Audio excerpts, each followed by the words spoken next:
est venu pour chacun de ses enfants. Il est venu et il est monté sur la croix pour que nous puissions passer de la mort à la vie. Amen. C'est fondamental.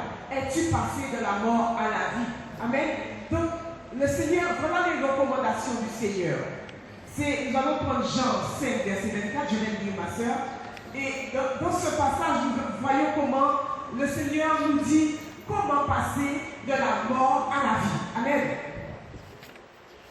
En vérité, Jean 5, verset 24 nous dit, en vérité, je vous le dis, celui qui écoute ma parole et qui croit à celui qui m'a envoyé a la vie éternelle et ne vient point en jugement, mais il est passé de la mort à la vie. Amen. Amen. Donc, nous voyons que le Seigneur, comme il est venu, la première des choses qu'il a commencé à faire, c'est enseigner ses disciples. Amen. Enseigner. Amen.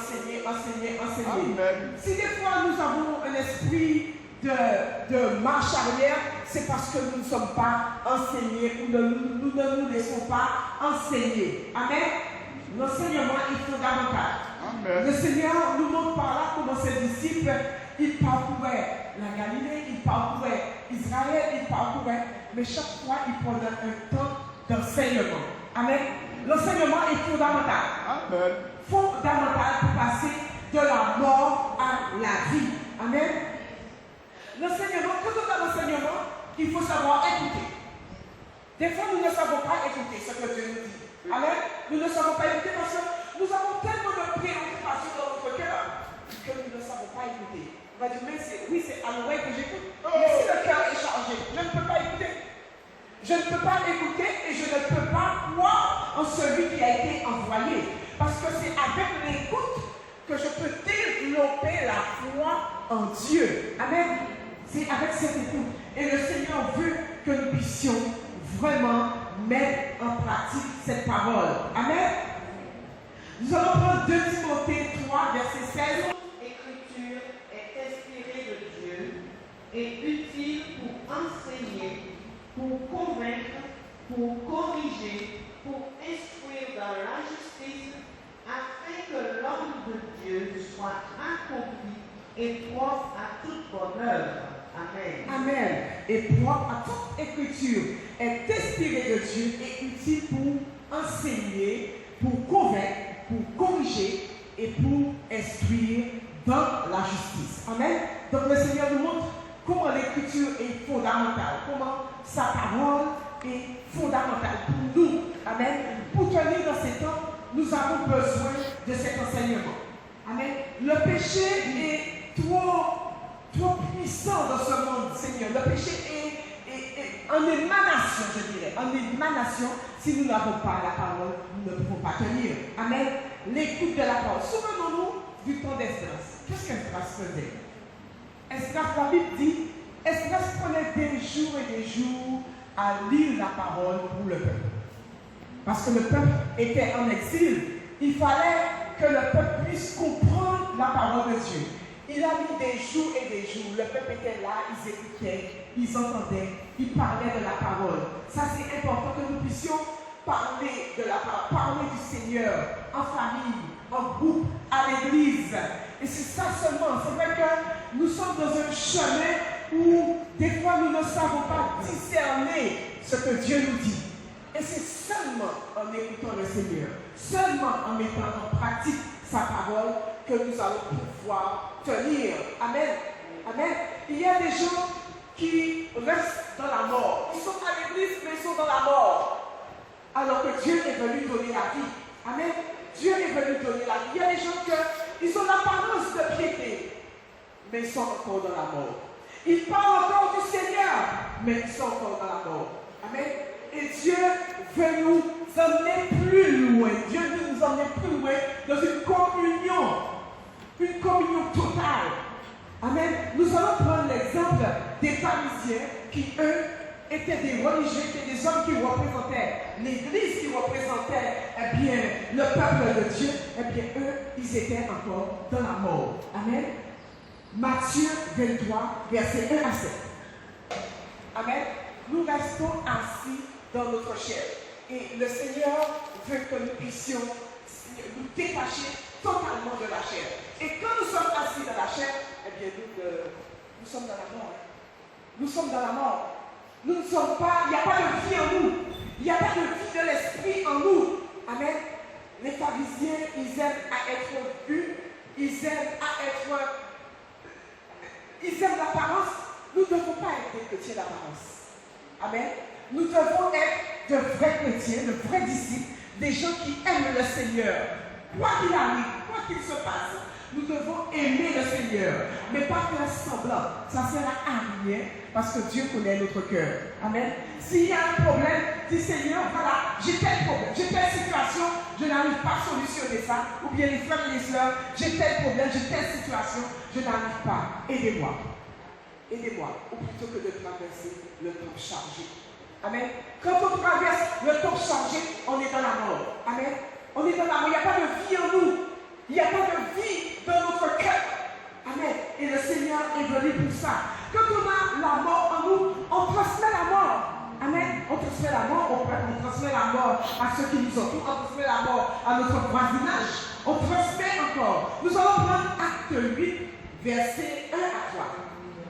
Nous allons prendre le cas de Saul, qui est devenu Paul et qui transmettait la mort. Et pourtant, il était fervent dans la parole, il connaissait le judaïsme, et pourtant, il transmettait ce qui était négatif. Amen. Acte 8, 1, 3. Saul avait approuvé le meurtre d'Étienne. Il y eut ce jour-là une grande persécution contre l'église de Jérusalem, et tous, excepté les apôtres, se dispersèrent dans les contrées de la Judée et de la Samarie. Les hommes pieux ensevelirent Étienne et le pleurèrent à grand bruit. Pénétrant dans les maisons, ils en arrachaient hommes et femmes et les faisaient jeter en prison. Amen.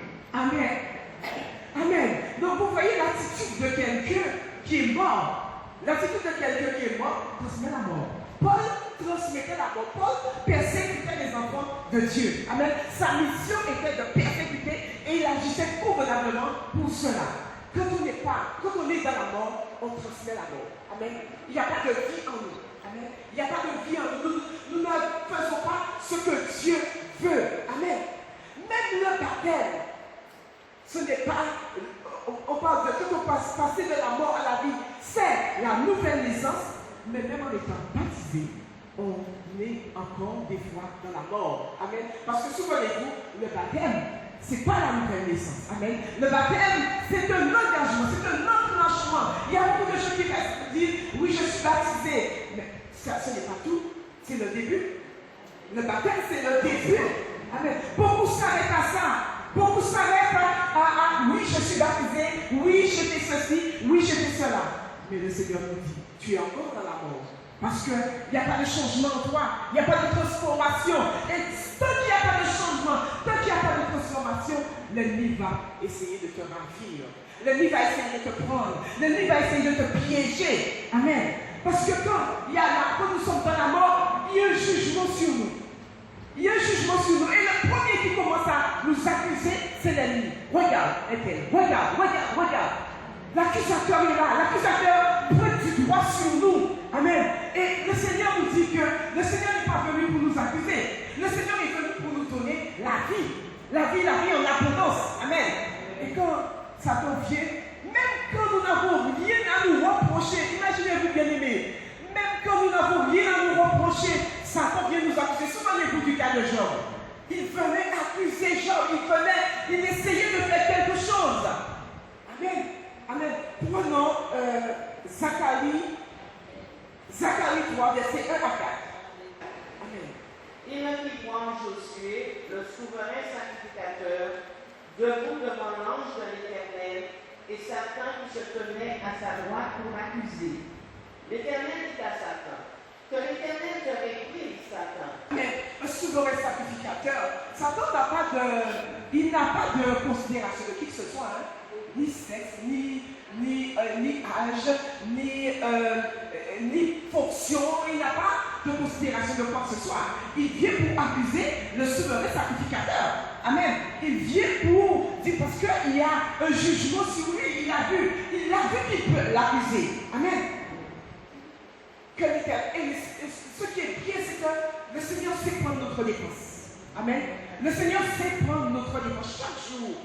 Bien aimé, chaque jour le Seigneur prend notre défense. Amen. Quand le Seigneur nous avertit, le Seigneur prend notre défense. Amen. Chaque jour qu'il fait, chaque jour que nous marchons dans le sanctuaire, le Seigneur prend notre défense.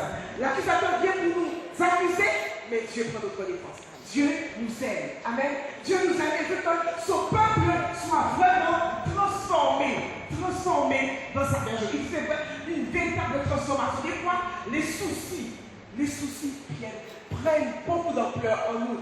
Les soucis envahissent notre cœur. Et il ne faut pas. Et nous venons comme cela dans la maison de notre Seigneur. Amen. Donc Dieu ne prend pas plaisir à ça. Prenons Jean 3, verset 17. Le verset 18 nous dit, celui qui croit en lui n'est point jugé. Amen. Mais celui qui ne croit pas est déjà jugé parce qu'il n'a pas cru au nom du Fils unique de Dieu. Amen. Si nous croyons en Jésus, nous ne sommes pas jugés. Amen. Si nous croyons en celui qui nous a envoyés, eh bien, qui a été envoyé, nous ne sommes pas jugés. Si nous croyons que le Seigneur est venu payer le prix, amen, nous ne sommes pas jugés. C'est pas parce que nous allons mettre tout en œuvre pour plaire à notre Seigneur. Amen. Nous ne sommes pas, le Seigneur ne vient surtout pas pour juger son peuple. Amen. Si le seul accusateur, c'est l'ennemi. Amen. Le seul. Si des fois quand nous entendons les serviteurs prêcher, nous pensons que le Seigneur nous accuse. Le Seigneur ne nous accuse jamais. Jamais. Et des fois, nous prenons mal la parole. Nous ne discernons pas, nous prenons mal. Le Seigneur, quand il nous parle, c'est pour nous donner la vie. Amen. Jamais la mort. Amen. Moi, je me base sur ce verset. Seigneur, tu ne m'as pas livré à la mort. Amen. Tu ne m'as pas livré à la mort. Le Seigneur ne livrera jamais ses enfants à la mort. À partir du moment où on est entré sur ça, on écoute la parole. Seigneur, qu'est-ce que tu as voulu me dire par là? Je sais que tu ne veux pas me condamner. Je sais que tu ne me prêtes pas du droit. Amen. Parce que tu as pris mes péchés. Amen. Et des fois, nous marchons courbés dans le temps parce que nous nous sentons accusés. Accusés par la parole, accusés par les serviteurs, accusés par certaines personnes. Non, ce n'est pas l'œuvre de Dieu, c'est l'œuvre de l'ennemi. Amen. Parce que Jésus a payé le plus fort. Jésus nous aime, bien aimés. Amen. Amen. Ce Dieu qui nous aime fait tout pour nous sauver. Amen. Il fait tout pour nous sauver. Amen. Et soyez sûrs que si nous nous sentons accusés, si nous sentons une culpabilité en nous, ce n'est pas de Dieu. La seule culpabilité que nous devons avoir, c'est pour nous repentir. Une fois qu'on est repenti, c'est bon, on est bon avec le Seigneur. Amen. On est bon. Le Seigneur, la seule qu'il demande, c'est la repentance, c'est de s'humilier, c'est de reconnaître notre état. Dès une fois qu'on reconnaît notre état, comme David, eh bien, il y a l'accusation partie. Amen. Amen. Amen. Satan est là pour marcher, mais Dieu est là pour nous libérer. Amen. Et quand nous nous repentons, nous restons sous le sang de Jésus. Le sang de Jésus, toutefois, le Seigneur vient et dit, j'ai payé le prix pour toi. J'ai payé le prix, le sang est sur toi. Notre défaut, c'est quoi? Des fois, nous sommes sous le sang. Ne sortez jamais sous le sang. Quoi qu'il arrive, ne sortez jamais sous le sang. Parce que c'est catastrophique. C'est catastrophique quand on sort sous le sang. Verset 7 à 11. Voilà un homme qui a changé. Il était dans la mort, il est passé à la vie. Il y a eu un changement en lui. Il a dit qu'il a regardé les choses comme de la boue. Amen. Et c'est pour cela que nous devons aussi regarder certaines choses comme de la boue. Amen. Parce que quand on a cette vie, quand l'apôtre Paul a eu cette vie, il a vu la nette différence. Amen. Et c'est pour cela que quelqu'un a la vie, on doit voir, il y a une différence. Amen. Il y a une différence, il y a un rayonnement différent, il y a un comportement différent, il y a un changement différent. Amen. Celui qui a la vie a un comportement différent. Il ne pointe pas du doigt, il essaie de mettre en pratique la parole. Il ne se justifie pas. Amen. Des fois nous sommes dans nos péchés, nous essayons de nous justifier. Non, le Seigneur dit, nous devons à tout prix que le Seigneur puisse nous aider dans cela. Celui qui est né de nouveau, celui qui a eu une transformation, aime le peuple de Dieu. Amen. Amen. Et Et celui qui a une transformation aime aussi les païens. Nous devons aimer tout le monde. Il n'y a pas de distinction. Il y a ceux qui aiment les chrétiens. Tu aimes tel, tu aimes tel. Celui qui est transformé aime tout le monde. Amen. Amen. Parce que l'amour est de Dieu. L'amour est de Dieu. Quand on est transformé, il y a des gens, par exemple, dans des couples, ils n'arrivent pas à aimer leur conjoint. Es-tu transformé? Es-tu changé? Si tu n'arrives pas à aimer ton conjoint, même malgré ce que tu subis, il n'y a pas de changement. Tu es encore dans la mort. Amen. Tu es encore dans la mort. Le Seigneur fait ça. Des fois, le Seigneur nous donne des épreuves incompréhensibles. Pas parce que hier soir, j'étais en train de gémir devant le Seigneur pour certaines situations que je ne comprenais pas. Et puis après, le matin, c'est moi qui porte la parole, j'étais obligée de me repentir devant Dieu parce que j'ai dit, Seigneur, c'est pas possible. Des fois, je ne comprends pas tes actions, je ne comprends pas comment tu fais. Amen. Et des fois, bien aimé, vous n'allez pas comprendre comment tu agis. Vous n'allez pas comprendre. N'essayez pas de comprendre. Amen. N'essayez pas de comprendre, mais essayez de mettre en pratique tout simplement la parole. Amen. L'apôtre Paul a dit, j'ai regardé comme de la boue. Amen. Si nous n'avons pas de l'amour en nous, nous ne sommes pas nés de nouveau. Amen. Si nous n'avons pas de l'amour en nous, on ne peut pas donner aux autres quoi que ce soit. Amen. C'est se lever. La première des choses qu'on va demander au Seigneur, c'est l'amour. C'est l'amour, c'est l'amour, c'est l'amour. Et cet amour va montrer qu'on est changé. Cet amour va montrer qu'on est transformé. Cet amour va supporter les autres. Cet amour. Amen. Le Seigneur veut que nous ayons cet amour. Cet amour pour les frères, cet amour pour les sœurs. Ils ont besoin de ça. Et c'est ça qui va faire que nous ne serons plus sous le jugement. Que nous ne serons plus dans la mort. Nous ne serons plus sous les coups de la nuit. Mais nous serons sous le sang de Jésus. Amen. Nous serons sous le sang de Jésus. Et c'est ça que le Seigneur veut. Que nous soyons sous le sang de Jésus. Le vrai disciple développe l'amour. Le vrai disciple de Jésus développe l'amour. C'est l'amour. Quoi qu'il arrive, c'est l'amour. Amen. Jean 3, verset 3. 1 Jean 3, verset 14 à 15. Amen. Nous devons donner notre vie pour les frères. Amen. C'est ce que le Seigneur espère. Nous devons donner notre vie pour les frères. Amen. Le Seigneur compte sur nous pour ce changement. Grâce à ce changement en nous, grâce à cette transformation, nous n'allons pas fuir. Nous n'allons pas fuir le message. Nous allons comprendre. Nous allons écouter l'enseignement. Des fois, nous venons avec des doctrines dans la maison de Dieu, avec des expériences dans la maison de Dieu. Et nous n'écoutons plus le Saint-Esprit. Amen. Nous écoutons notre expérience. Nous écoutons ce que nous avons vu avant. Amen. Le Seigneur dit, reste à l'écoute de son enseignement. Reste à l'écoute. Cherche le changement à travers l'enseignement de la parole de Dieu. Amen. Et cet enseignement nous conduira plus loin. Nous conduira à aimer, à supporter nos frères et sœurs. Amen. À être des vrais disciples, à être des enfants de Dieu. Amen. Et quel que soit ce qui nous arrive, quel que soit, nous allons être dans les pieds de Jésus. Amen.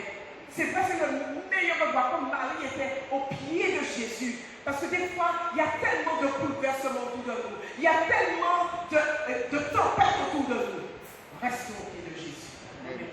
Restons au pied de Jésus. Amen. Celui qui a accompli ça à la victoire. Ce n'est pas toujours évident de rester dans les pieds de Jésus.